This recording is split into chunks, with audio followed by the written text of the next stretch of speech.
ওইরকম অকথ্য ভাষায় গালাগালি, মানে ওরকম ভাষা, ওগুলো মানে শুনে মানে মজাই এসে গেছে।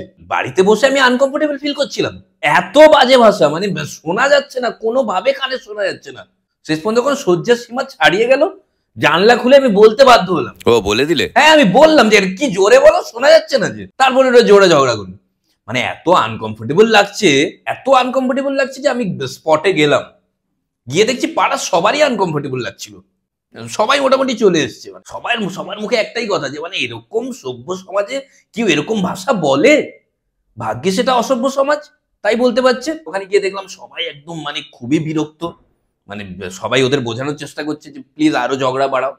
সবার মনের ইচ্ছে ওটা আর কি, কিন্তু মুখে বলছে যে থেমে যাও থেমে যাও। ভয়ও লাগছে যদি সিরিয়াসলি ওটা নিয়ে নেয়, নিয়ে যদি থেমে যায় আবার কি হবে, মানে আমাদের সময় নষ্ট হবে।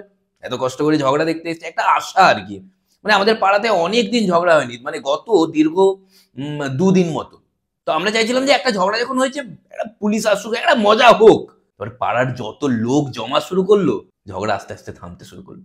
আমরা তো ভয় পেয়ে গেলাম, আমরা কিছুজনকে পাঠালাম যে যাও বাড়ি যাও। কি এদের জন্য ঝগড়া থেমে যাবে নাকি? আমরা কি এমনি এসছি? তাহলে কিছু দেখলাম বাচ্চা জমে গেছে, বাচ্চা জমে গালাগালি ওগুলো শুনছে।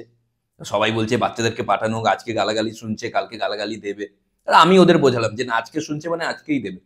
ওরা মানলো যে তাহলে ঠিক আছে, তাহলে একটা দিন তো নষ্ট হলো না। তবে ঝগড়ার মাঝে দেখছি কিছুজন ঝগড়া থামানোর চেষ্টা করছে, আমিও চেষ্টা করলাম থামানোর, যারা ঝগড়া থামাচ্ছে তাদেরকে। আমরা এখানে ঝগড়া দেখতে এসেছি, তারা ঝগড়া থামিয়ে দেবে। বুঝতে পারলাম যে জায়গা জমি নিয়ে ঝগড়া। জায়গা জমি নিয়ে? জায়গা জমির জন্য ঝগড়া, মানে আমি ওদের বোঝালাম যে ছি ছি ছি ছি, জায়গা জমির জন্য ঝগড়া করতে লজ্জা লাগে না?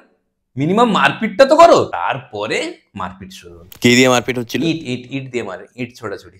আমরা সরে গেলাম, আমি মারপিট থেকে আমি 100 হাত দূরে। কিন্তু মেপে দেখলাম 100 হাত মানে অনেকটাই দূরে চলে যাচ্ছি। তারপর 30 হাত দূরে ছিলাম, পজিশন নিয়ে নিয়েছিলাম। বেশ মারপিট দেখছিলাম, হেভি মজা লাগছিল। আরে যে মাথাটা ফেটেছিল না, ঠিক হয়েছে। কিন্তু একটা জিনিস আমি জানতে পারলাম, মানে শিখলাম আমরা, মানুষ না মানুষের ভালো চায় না, ভালো সহ্য করতে পারে না। কেন, কি হলো? কে গিয়ে পুলিশ ডেকে দিয়েছে। মানে এতগুলো মানুষ যে কত আনন্দের সঙ্গে ঝগড়া দেখছিল, ওরই মাঝে গিয়ে পুলিশ ডেকে দিতে হবে? আর পুলিশকে যে কি বলবো, যারা ঝামেলা করে না তাদেরকে এসে মারা শুরু করে, আমাকে এসে খেলাচ্ছে। আমি বলছি আরে না না, আমি কি বললাম, আমি তো দর্শক, আমি তো মজা নিতে এসেছিলাম। না, আমাকে মারছে। শেষ পর্যন্ত ঝামেলা থামালো, যারা মারপিট করছিল তাদের মধ্যে 1-2 জনকে অ্যারেস্ট করে নিয়ে গেল, যারা মেন মারপিট করছিল তাদেরকে অ্যারেস্ট করে নিয়ে চলে গেছে। ঝামেলাই থেমে গেল। এখন কি করবো, নেক্সট মারপিট কবে হবে এখন জানি না।